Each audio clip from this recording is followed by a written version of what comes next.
morning. Welcome back to the channel. We are walking in an area you have never been before.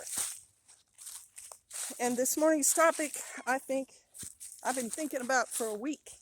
And I think it's kind of important. And I didn't want to just jump into my video about it because I needed to consider what I wanted to say. All right, I wanted to talk about the movie Leave the World Behind. It's caused a lot of internet talk, lots of people commenting on it. I'm going to tell you why I think it's the best movie of 2023. And if you disagree, that's fine. I'm happy to let you disagree with me, but I'm going to give you my reasons. One of the first reasons is Julia Roberts does a great job with her acting. And seeing her from Pretty Woman to the Ocean's 11 movies and onward. And in this movie, she's playing someone her actual age. Of course, she looks younger. She's a Hollywood star. They take very good care of themselves, but she allows her wrinkles and her age to show.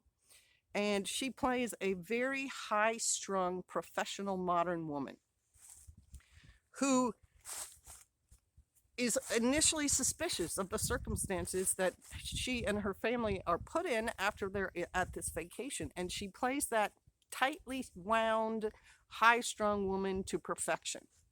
And it's kind of interesting, the arc of her character, because she goes from that to actually kind of friendly with the owner of the house that they are renting, the landlord. At first she's highly suspicious, and then she comes to like him, and then she's actually pretty attracted to him. And because of who the director and the producers are of this movie, and if you don't know that, feel free to check into that. I don't need to go over that again. I think she's probably supposed to stand for what is perceived as white racists and coming up against a successful couple of color. So I just think she did an excellent job. The arc of her character, the different elements of her character she's supposed to portray. She's also a very modern woman in that she kind of puts her career above everything. And basically, she loves her children, but she also ignores them. And she definitely has a favorite, and then she has a child who gets a bit neglected. And I picked up all that from watching this movie. So that is one of my first reasons. A second reason I think this movie is just absolutely head and shoulders above other movies shot in 2023 is there's so much artistic flexibility in the movie. And we're used to, and as American movie watchers, we like movies that portray real life. One of the things PJ and I are always complaining about is movies that don't do their research and portray something that they don't know anything about.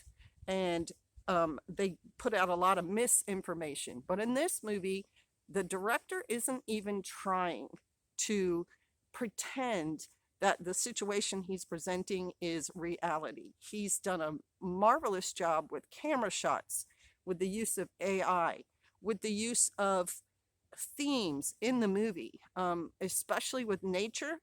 He has some very realistic, but also, if you know anything about nature, unrealistic portrayals of nature, animals, situations in this movie. And so just the colors, the textures, the images, the themes, very, very artistic. You can tell a lot of thought went into each shot, including, overhead shots and panning shots and all that stuff. So that's another reason I think this is a really standout movie. And then the third reason, and I think it's kind of obvious, is how much buzz the movie has created. There are people commenting on this movie who probably don't normally comment on movies. We watched a Dan Bongino commentary, and it went on for, I think, at least an hour, maybe longer. And he's not someone I disagree with or anything. I mean, his channel is probably just wonderful for his followers, but he's not someone I watch on a regular basis. And he was talking about it pretty in depth. And there have been several others. There's been reels that have popped up on the reels on Instagram with people that I have not seen on Reels before. Maybe they have YouTube channels. Again, I don't have time, but their Reels were covering this movie. And some people loved it and some people hated it. But there has not been buzz like this around a movie since probably Star Wars. And that was 1980s. Star Wars completely changed the way movies were made in America. And it's not the only one that did, but it caused a huge sensation when it opened. And this particular movie, Leave the World Behind, is causing that kind of sensation and that kind of conversation because you can discuss many aspects of it, and it's getting the attention of people who probably don't normally watch the same movies together, if you know what I mean. From liberals to conservatives to homesteaders to survivalists to political analysts and people who like the political world and the social media world, they're all discussing this movie. And so that is my other reason. And I'm going to just leave it there. I could go on for hours about it, but I don't need to. People have already done that. I just wanted the crux of my opinion in this short video. So thank you for watching it, and I'd love to hear your comments. All right, bless you. Shalom.